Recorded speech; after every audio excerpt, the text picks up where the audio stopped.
अस्सलाम वालेकुम स्टूडेंट, कैसे हैं? ठीक हैं? आई होप कि आप बेहतर होंगे। अल्हम्दुलिल्लाह हमने एक यूट्यूब चैनल स्टार्ट किया है और इंशाल्लाह इस यूट्यूब चैनल के ऊपर हम 9th class, 10th, first year, second year in सब क्लासेस के केमिस्ट्री के लेक्चर इंशाल्लाह अपलोड करेंगे। तो अभी हमने आगाज़ किया 9th क्लास के सिलेबस का, जो न्यू सिलेबस है 2025 और 26 के अंदर जो अमेंडमेंट हुई है, तो हमने वो सिलेबस स्टार्ट किया है और इंशाल्लाह अनकरीब हम फर्स्ट ईयर के लेक्चर स्टार्ट करेंगे और एज़ यूजुअल जैसे ही सेकंड ईयर और 10th क्लास का सिलेबस नया आएगा तो इंशाल्लाह हम उसके भी लेक्चर्स अपलोड करेंगे। तो गाइज़ अब हम चलते हैं हम अपने पहले चैप्टर की तरफ, केमिस्ट्री का 9th क्लास का फिजिकल स्टेट्स ऑफ मैटर से रिलेटेड है। तो इसमें जो चैप्टर नंबर 1 है वो है states of matter. Okay student, तो इसके अंदर जो हमारा लेक्चर है, लेक्चर नंबर 1 जो है वो ब्रांचेज ऑफ केमिस्ट्री से रिलेटेड है। तो इसमें आज हम पढ़ेंगे कि what is chemistry and how chemistry is classified into different branches, what is the purpose of chemistry to classify into different branches. तो सबसे पहले हम आते हैं अपने टॉपिक की तरफ। तो डियर स्टूडेंट, जैसा कि आप जानते हैं कि केमिस्ट्री आमतौर पर समझा जाता है कि बहुत ही मुश्किल सब्जेक्ट है। तो अगर इसको अंडरस्टैंड करके पढ़ा जाए, बेसिक कंसेप्ट को मजबूत करके पढ़ा जाए, तो मेरे ख्याल में तो ये मुश्किल सब्जेक्ट नहीं है और इंतहाई आसान सब्जेक्ट है। तो आते हैं गाइस हम अपने टॉपिक की तरफ। तो इसमें सबसे पहले हम पढ़ेंगे कि केमिस्ट्री क्या है। तो chemistry basically is the name of the chemical reactions. तो गाइस इसके अंदर हम करते क्या है, हम इसको कहते हैं ब्रांच ऑफ साइंस। ठीक है, branch of science which deals with the study of composition, structure and properties of matter. किसी भी मैटर के अंदर कोई कंपाउंड है, एलिमेंट्स है, मिक्सचर है, उसकी स्पेसिफिक प्रॉपर्टीज, उसकी कंपोजिशन, उसके स्ट्रक्चर के बारे में अगर आपने मालूमात हासिल करनी है तो हम केमिस्ट्री का सहारा लेते हैं। तो गाइस इसकी इम्पोर्टेंस अगर हम देखें तो इम्पोर्टेंस केमिस्ट्री की इतनी ज़्यादा है कि हम अंदाज़ा भी नहीं लगा सकते। हम अपने रोज़मर्रा ज़िंदगी में अगर देखें तो हमारे करीब करीब जो भी चीज़ें हमें नज़र आती हैं उन सब का ताल्लुक केमिस्ट्री से है। हम किचन में जाएं तो सारी केमिस्ट्री नज़र आती है, कंबस्टन प्रोसेस है, कोई भी चीज़ हम खाते हैं, कार्बोहाइड्रेट्स है, विटामिन है, लिपिड्स है, एट्सेट्रा, जो भी चीज़ें हम खाते हैं उन सब का ताल्लुक तकरीबन केमिस्ट्री से है।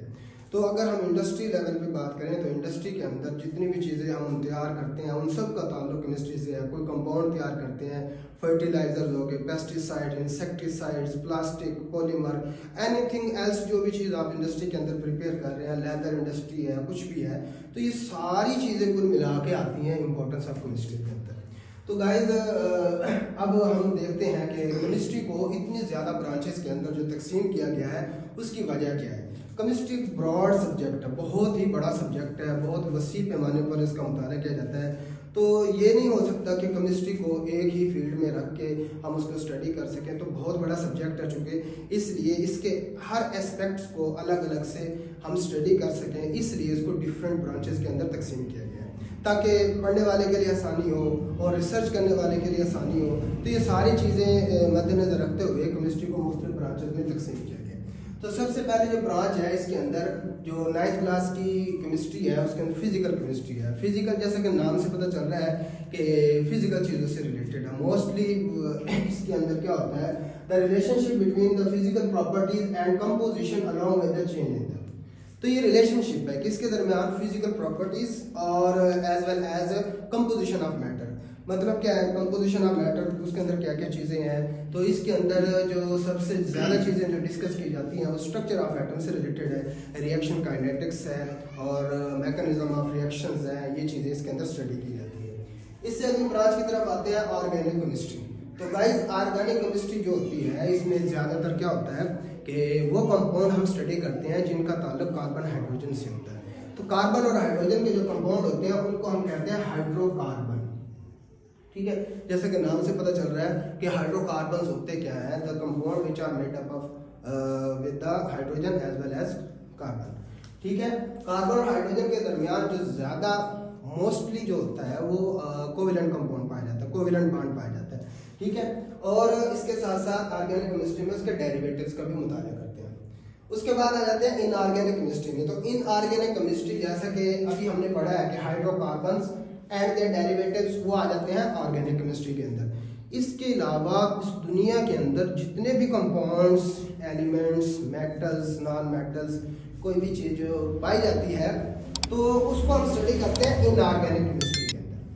ठीक है, इनऑर्गेनिक केमिस्ट्री में हम तमाम कंपाउंड्स का मुताला करेंगे, ऑल कंपाउंड्स।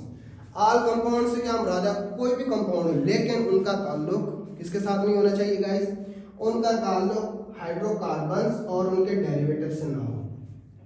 ठीक है, अब हाइड्रोकार्बन में हम देख सकते हैं मीथेन आ जाता है, इथेन, ब्यूटेन, प्रोपेन, ठीक है, स्टाइलिन गैस, इथीन गैस। ठीक है, तो ये हाइड्रोकार्बन के डेरिवेटिव्स, अल्कोहल्स, अल्काइल हैलाइड, तो इन चीज़ों को हम इनऑर्गेनिक केमिस्ट्री में स्टडी नहीं करते। लेकिन इसके अलावा हम देखते हैं बहुत सारे कंपाउंड हैं, जैसे कि कार्बोनेट्स हैं, ऑक्साइड्स हैं, हेलाइड्स हैं, मेटल्स हैं, नॉन मेटल्स हैं, मेटलाइड्स हैं। इन सब को जो हम स्टडी करते हैं किसके अंदर स्टडी करते हैं? इनऑर्गेनिक केमिस्ट्री के अंदर। नेक्स्ट हम चलते हैं इन्वायरमेंटल केमिस्ट्री में। इन्वायरमेंटल केमिस्ट्री जो जैसा कि नाम से पता चल रहा है इन्वायरमेंट से रिलेटेड है। तो गाइस इसके अंदर हम क्या करते हैं? इन्वायरमेंटल केमिस्ट्री के अंदर हम क्या करते हैं? स्टडी ऑफ इन्वायरमेंट या कंपोनेंट्स ऑफ इन्वायरमेंट, दोनों चीजें आ सकती हैं। इन्वायरमेंट की स्टडी या कंपोनेंट्स ऑफ इन्वायरमेंट की स्टडी, दोनों चीजें। और इस इन्वायरमेंट के ऊपर जो ह्यूमन एक्टिविटीज समझते हैं, इंसानी सरगर्मियां, जैसे हम कोई चीज चलाते हैं तो उसके हमारे माहौल पर क्या असरात पड़ते हैं, तो इस इफेक्ट्स को भी किसके अंदर स्टडी किया जाता है? इन्वायरमेंटल केमिस्ट्री के अंदर स्टडी किया जाता है। तो इन्वायरमेंटल केमिस्ट्री क्या होगी? The study of environments and the effects of human activities on the environment. Next आते हैं गाइस एनालिटिकल केमिस्ट्री के ऊपर। एनालिटिकल केमिस्ट्री जैसा कि लफ्ज से जाहिर है, एनालिसिस किसी भी कंपाउंड का, किसी भी सैंपल का जब आपने एनालिसिस करना होता है, बेसिकली दो चीजें आपको रिक्वायर होती हैं। These are known as composition and separation. Okay, composition वो जो चीज है, वो जो सैंपल है, कंपाउंड है, कोई भी चीज है, वो किस एलिमेंट से मिलकर बनी है, किस एटम से मिलकर बनी है, दिस इज द कंपोजिशन। तो इसके अंदर सबसे पहले हम क्या डिस्कस करते हैं? सेपरेशन और आइडेंटिफिकेशन। मतलब क्या है? हमने एक चीज ली है, कोई भी सैंपल लिया है, उसमें हम देखना चाहते हैं कि कौन सा एलिमेंट कितने फीसद है और कौन सा एलिमेंट मौजूद है। ओके, तो जब हम देखते हैं कि कौन से एलिमेंट्स हैं, उनको हमने अलग करने हैं, this is known as separation. फिर उनको आइडेंटिफाई करने हैं कि कौन सा एलिमेंट है, ये हाइड्रोजन है, कार्बन है, सिलिकॉन है, ऑक्सीजन है, नाइट्रोजन है, एनीथिंग एल्स, कुछ भी है, उसका नाम हमने फाइंड आउट करना है।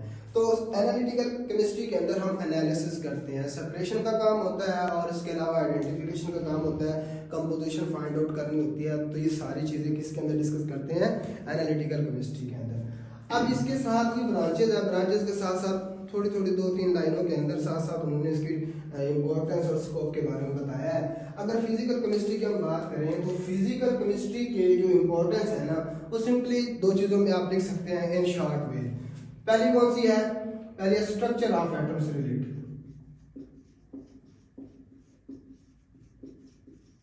स्ट्रक्चर ऑफ एटम फिजिक्स के अंदर, फिजिकल केमिस्ट्री के अंदर सबसे ज्यादा हम एटम को ही प्रेफर करते हैं, एटम के स्ट्रक्चर को। मुख्तलिफ मॉडल है, रदरफोर्ड एटॉमिक मॉडल है, बोहर एटॉमिक मॉडल है, और इसके अलावा काइनेटिक्स है, क्वांटम है, ये सारी जो डीलिंग करती है ये स्ट्रक्चर ऑफ एटम से रिलेटेड होती है। और इसके अलावा दूसरी क्या मेजर जो इसका जो काम है, मेजर जो इसकी इम्पोर्टेंस है वो ये है, ये काइनेटिक्स के बारे में बताती है। काइनेटिक्स के अंदर हम करते क्या है? किसी भी केमिकल रिएक्शन का रेट फाइंड आउट करते हैं। तो रेट फाइंड आउट करने के लिए, मैकेनिज्म फाइंड आउट करने के लिए हम फिजिकल केमिस्ट्री का सहारा लेते हैं। तो उसके अंदर ये सारी चीजें हम डिस्कस करते हैं। उसके बाद आ जाते हैं ऑर्गेनिक केमिस्ट्री के अंदर। ऑर्गेनिक केमिस्ट्री के अंदर मोस्टली जो हम चीजें डिस्कस करते हैं उसमें आ जाती है composition of compound, composition of compounds. तो कंपोजिशन ऑफ कंपाउंड्स कौन से कंपाउंड होंगे? जैसा कि हम पहले डिस्कस कर चुके हैं, हाइड्रोकार्बन्स एंड देयर डेरिवेटिव्स, ये दो कैटेगरी के कंपाउंड होंगे, इनके हम कंपोजिशन फाइंड आउट करेंगे। उसके बाद दूसरे नंबर पे क्या आता है? सिंथेसिस।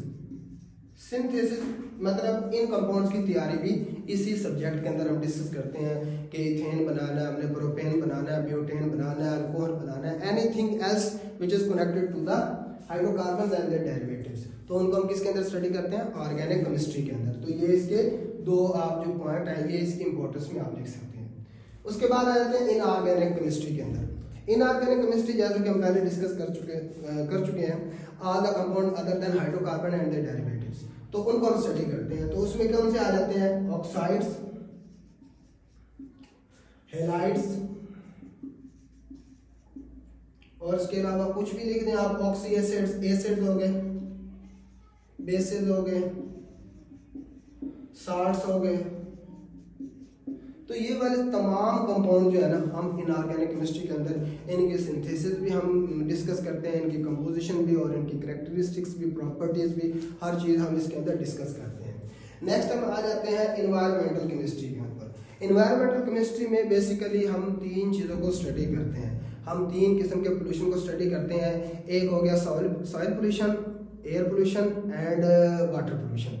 तो ये मेजर तीन किस्म के पोल्यूशन है जिनको हम इन्वायरमेंटल केमिस्ट्री के अंदर स्टडी करते हैं, क्योंकि इन तीनों पोल्यूशन की वजह से हमारे माहौल पर कुछ ना कुछ असरात पड़ते हैं। ठीक है गाइस, तो इसके अंदर कौन सा पोल्यूशन सबसे पहले है? सॉइल पोल्यूशन, वाटर पोल्यूशन और इसके अलावा एयर पोल्यूशन। तो ये तीन किस्म के जो पोल्यूशन है इसको हम स्टडी करते हैं इसके अंदर। तो इनके जो ह्यूमन एक्टिविटीज़ की वजह से इनके जो माहौल पर असरात पड़ते हैं, उनको, उन इफ़ेक्ट्स को कैसे कम किया जा सकता है, इन प्रोसेसेस को भी हम इसके अंदर स्टडी कर सकते हैं इन्वायरमेंटल केमिस्ट्री के अंदर। इन्वायरमेंटल केमिस्ट्री में सिर्फ हम इफ़ेक्ट्स को देखते हैं और उनको रिड्यूस करने का जो काम होता है, उन काजेज़ को, उन इफ़ेक्ट्स को कम करने का जो तरीका होता है वो ग्रीन केमिस्ट्री के अंदर डिस्कस किया जाता है। इसके अंदर हम सिर्फ ये मालूम करते हैं कि ह्यूमन एक्टिविटीज़ कितनी बड़ी हैं और उनका माहौल पर क्या असर हुआ है। तो ये इन्वायरमेंटल केमिस्ट्री हो गया। तो लास्ट में हम देख रहे हैं एनालिटिकल केमिस्ट्री, 5th नंबर पे यहाँ पे आ रही है। तो एनालिटिकल केमिस्ट्री में दो किस्म के एनालिसिस आप लिख सकते हैं इसकी इंपॉर्टेंस में, कि कोई भी चीज़ है आप उसका दो किस्म का एनालिसिस कर सकते हैं, एक क्वांटिटेटिव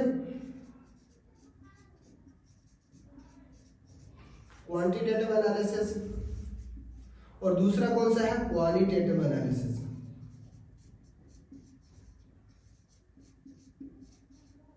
क्वालिटेटिव एनालिसिस। अब ये दोनों एनालिसिस होते क्या हैं? Quantitative analysis which is related to the quantity of the components of the sample, कि हर सैंपल, कोई भी सैंपल आपको दिया जाता है उसके अंदर जो जो एलिमेंट्स कितनी मिकदार में पाया जाता है, this is the quantitative analysis. अब क्वालिटेटिव क्या होता है? Qualitative means to find out the name of the components, कि वो जो आपने परसेंटेज फाइंड आउट जो करनी है वो किस किस एलिमेंट्स की होंगी। तो सबसे पहले जो किया जाता है ना, वो किया जाता है क्वालिटेटिव एनालिसिस, कि आप पहले पता कर लें, मालूम कर लें कि इस कंपाउंड के अंदर, सैंपल के अंदर कौन कौन से एलिमेंट्स मौजूद हैं, फिर उनकी मिकदार आप मालूम कर सकते हैं। तो ये एनालिटिकल केमिस्ट्री के अंदर दो किस्म के एनालिसिस किए जाते हैं।